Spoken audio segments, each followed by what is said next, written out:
Police super হিসেবে গিফটের প্রয়োজন নাই, ফুলের প্রয়োজন নাই, ক্রেস্টের প্রয়োজন নাই, একদম হ্যান্ড ফ্রি। তো ধারের কাছে যাই, পুলিশ সুপার হয়েছি কিন্তু কোন জেলাতে দায়িত্ব পাবো বা কারো কাছে যে বলবো আমাকে জেলা পুলিশ সুপার বানান, এর ধারের কাছে কিন্তু আমরা ছিলাম। আমাদেরকে এই ক্রাইসিস সময়ে একটা জেলার পুলিশ সুপার হিসেবে দায়িত্ব পালন করলাম, এই মানে বিশেষ সময়ে। হ্যাঁ, তা আমরা কারোর প্রতি বায়াসনেস আমাদের থাকতে একদম না। আর পুলিশ সুপার হিসেবে থাকতেই চাই।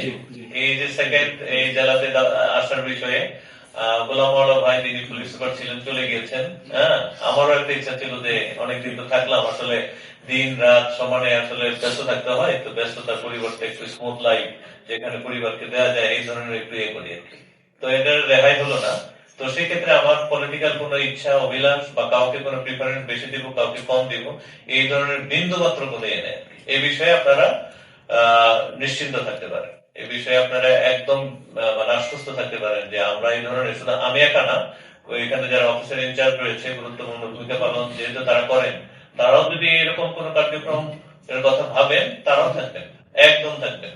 এখানে যার উপর যে দায়িত্বটা দেওয়া হয়েছে তার বাইরে যাবে না। যেমন আমরা এখানে বলেছি যে অনেকে ফুলের যে কালচার, আমাদের ফুল মানুষের মনের বহিঃপ্রকাশ দিয়ে করে, হ্যাঁ, এইটাও আমরা মনে করছি যে দরকার নেই।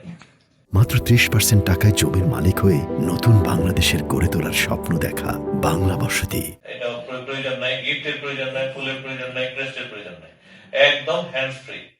ঠিক আছে, আসবে আমার এই অফিসে, এটা আপনাদের অফিস, আপনাদের অফিসে আসবে, চা কফি খাবে, এটার উন্নয়নের জন্য, এই চুয়াডাঙ্গার উন্নয়নের জন্য কি কি সাজেশন রয়েছে সেগুলো আমাদেরকে বলবে, আমরা সেই অনুসারে কাজ করবো আর কি। সুতরাং ওই বায়াসনেস, কারোর প্রতি পক্ষপাতিত্ব, এগুলো থাকবে না। আপনারা আমাদেরকে সহায়ক হিসেবে কাজ করবেন, পরামর্শ দিবেন। আসসালামু আলাইকুম স্যার। পক্ষপাতিত্ব বা পক্ষে বা নিরপেক্ষতার বাইরে যে কোনো কাজ করার কোনো সুযোগ নাই। আর এই সমস্ত কাজ যে অপেশাদারিত্ব যেগুলো রয়েছে, এগুলো কিন্তু এখন আর চলবে না। কাজ ভালো হবে, জনবান্ধব হবে, মানুষের জন্য হবে।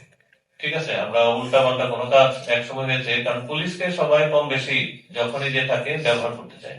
তো আমরা যেন সেই ব্যবহৃত না হই, এই জন্য আইনেরও কিছু সংশোধন রয়েছে। তারপরে বর্তমান যে গাইডলাইন্স যেরকম আছে, একদম উপদেষ্টা মহোদয় থেকে শুরু করে আইজিপি মহোদয়, আমাদের রেঞ্জ ডিএজি স্যার, সকলেই কিন্তু এক কথাই বলছেন যে আমরা কারোর প্রতি কোনো পক্ষপাতিত্ব প্রদর্শন করবো না, আমরা পেশাদারিত্বের সাথে আমাদের উপর অর্পিত দায়িত্ব পালন করবো।